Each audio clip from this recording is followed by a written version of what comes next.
I'm Sarah, and I'd like to document and give a little lesson on something I've never done before. What I'm doing is tanning a rabbit hide in somewhere slightly unconventional, a dorm room.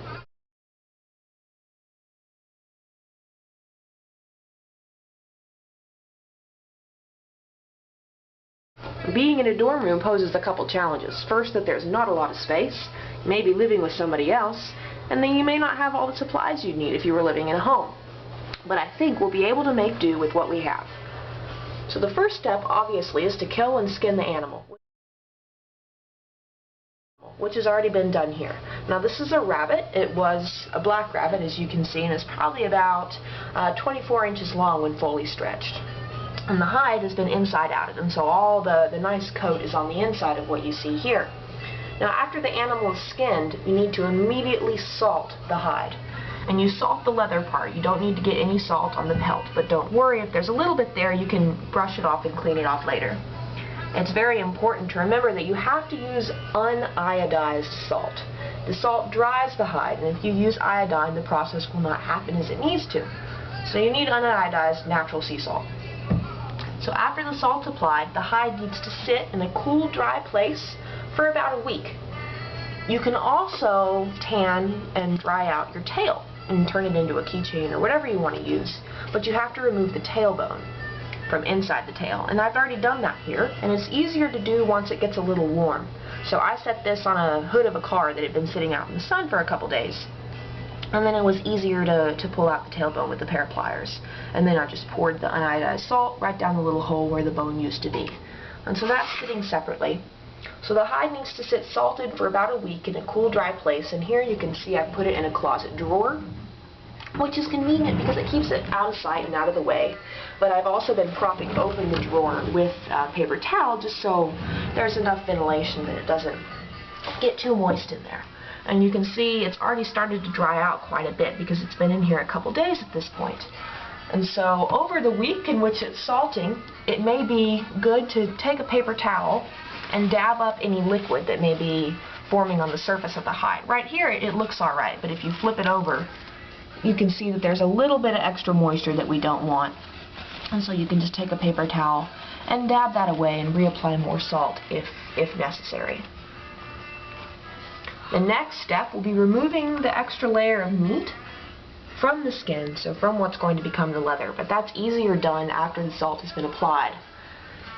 It's also good to know that when it's salted, it's odor-free, and so this drying process doesn't cause any extra stink, there's no flies, so as long as it's properly ventilated and dries out, it's easy to do and very possible in somewhere enclosed like a dormitory. The hide has been salting for a week now, so now we're ready to move on to the next step and clean off the fat and the extra skin and put it in the alum and salt solution.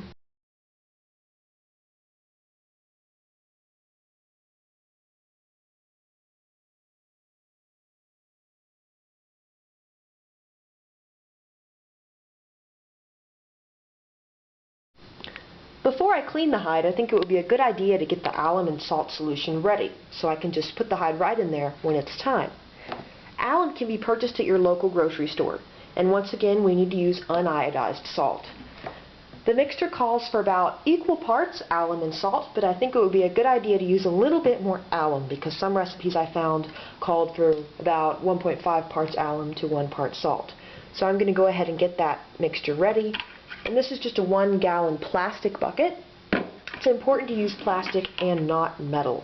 And for any stirring utensil I'm going to use, I also need to either use plastic or wood, and once again, not metal, because it'll react with the alum.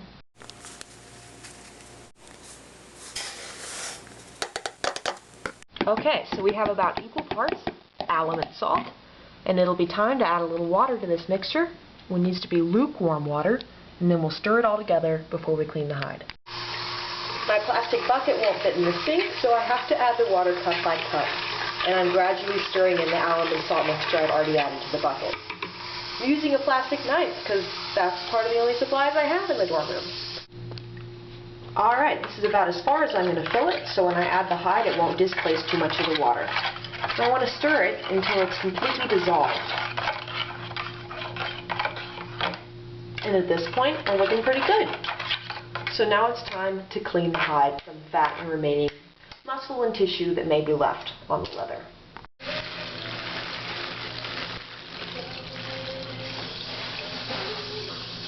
Here we have the hide in the sink. I don't know how this is going to go, so we're both new at this.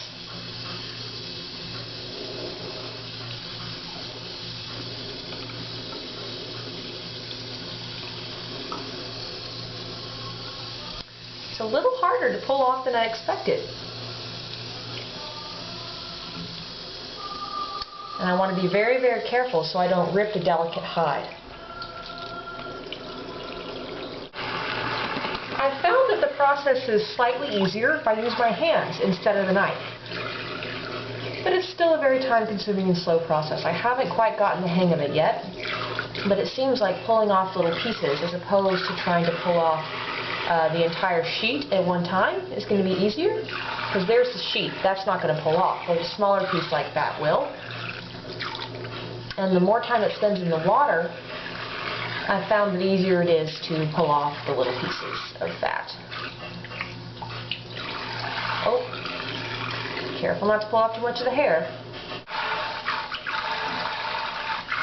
And it's a good idea to put something in your drain to catch all of the little pieces of fat that are coming off the hide.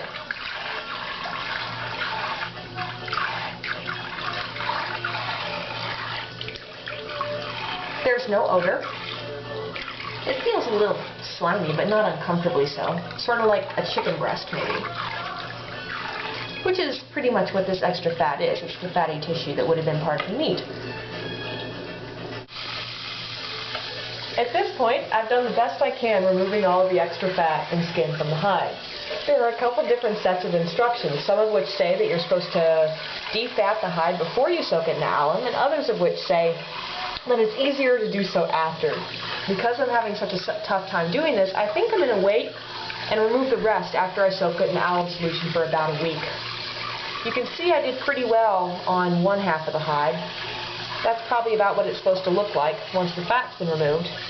But there's still a little bit remaining over here, and then this part is almost completely covered. So I'm going to leave the rest of this on there while it's soaking in the alum solution, and then try and remove it in about a week. Alright, the hide has been partially fleshed, and now I'm going to submerge it in the alum and salt solution. I'll need to weight it down on the bottom of the solution with a small rock. Once again, remember, it's important not to put any metal into the alum and salt solution. Just in case there's any alum and salt remaining on the bottom of the bucket, I'm going to stir the mixture with the plastic knife. Alum is safe to touch, so don't worry if you get your hands in the alum, but be sure to rinse them off shortly after you submerge the hide. Because the hide's floating to the top of the bucket, it's a good idea to weight it down with something. A rock's a good choice because it's not metal and it won't affect the quality of the hide. The hide has been completely submerged, but the tail still needs to be weighted down, so let's use another rock. I'm going to try and place it to the side of the other hide. And I'm pressing down firmly so that most of the air bubbles will hopefully be removed from under the hide. You can see some of them rising to the top.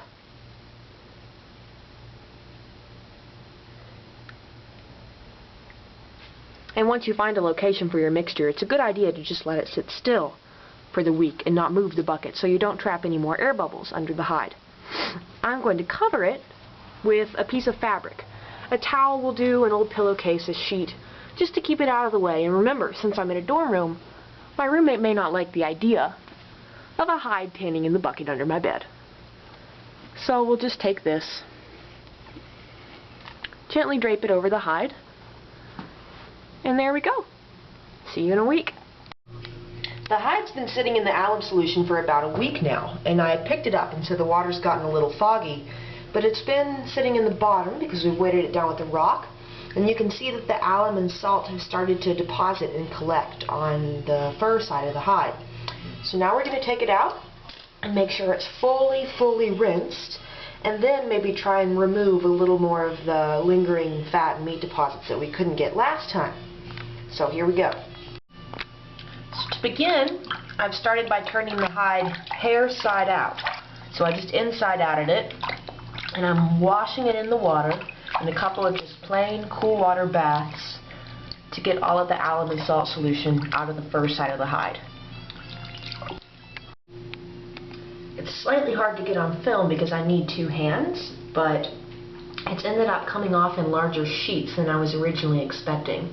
And so you just start at one end of the membrane and you pull it. And it's a little difficult to pull, but the sheet should come off as a whole.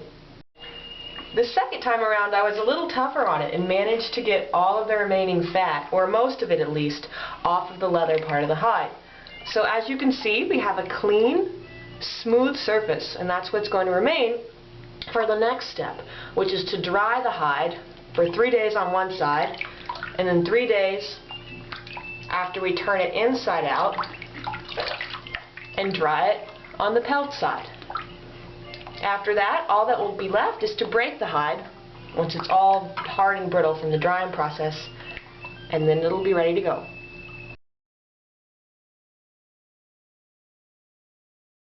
So what's going on here, you might ask? I've devised a hide drying suspension system in the closet along with the other clothes, but not touching them, as you can see.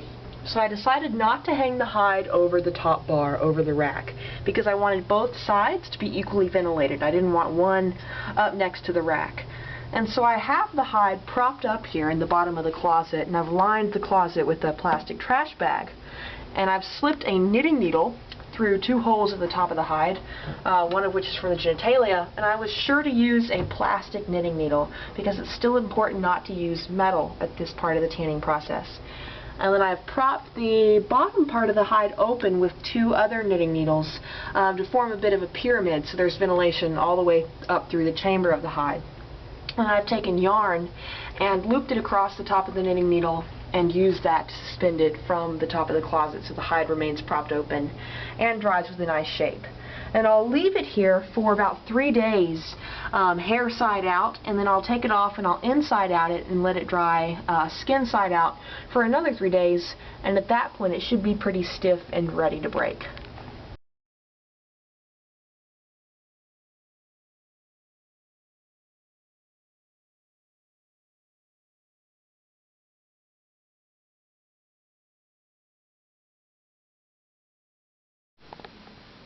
So I decided to check on the hide today to see if it were drying, and I pulled it out, and one of the sides seemed like it had gotten stiff, while the other is still pretty moist and supple. It doesn't look dry yet.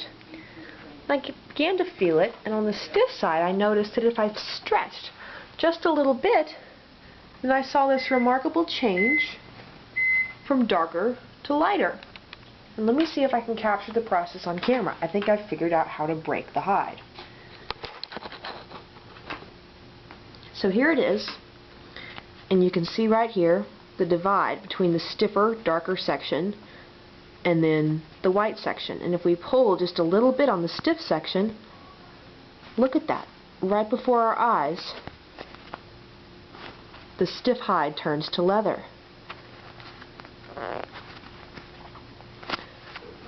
This is the process called breaking. So at this point, the hide has been completely broken, and we have leather on one side, and if we turn to the other side, we have a beautiful pelt.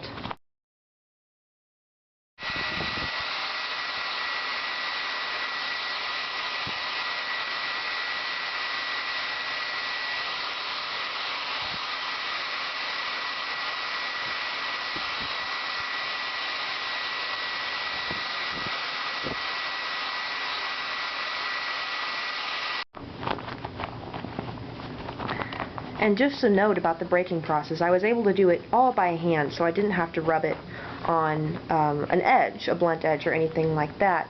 But it was also helpful to catch it when it was wet. And so it would be slightly gray, a little damp, and then you'd stretch it. And when you would stretch it, it would turn almost immediately white. And you would keep doing that until it dried and remained soft and pliable like it is now. And since the hide has been completely broken, it's time to apply some mink oil, which conditions the hide and waterproofs it. And it'll soften it up a little bit, since some patches aren't as soft as others because I didn't catch them as early in the breaking process. So mink oil comes in a small tin. It's very cheap, and you can just get it at, probably the easiest place to find it would be a local shoe store, which is where I found here.